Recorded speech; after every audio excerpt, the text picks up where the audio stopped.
Prie šitos improvizuotos scenos kviečiu Marių Jonaitį, Tautininkų sąjungos Kauno pramonės skyriaus.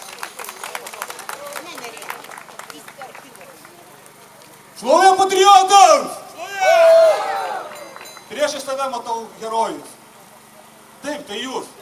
Jūs tie žmonės, kurie yra nepalaužti 20 metų nesėkmingų bandymų ir pasiryžę pakeisti Lietuvos istoriją.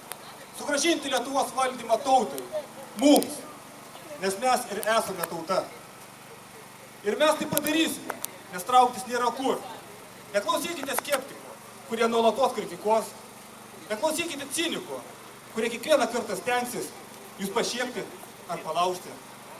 Klausykite tik savo širdies, kur jūs pasakys, jog darote teisingą darbą. Ir mes tai padarysime, kadangi esame lietuviai, didi tauta. Ir nesvarbu, jog gausus elito kabutėse būrys jums teiks kitaip. Neklausykite jų.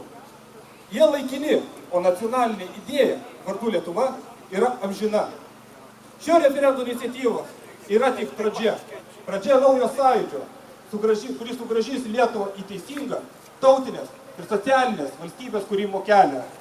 Ir pabaigai noriu pasakyti, ne, daugiau niekada nepasiduos lietuvių tauta!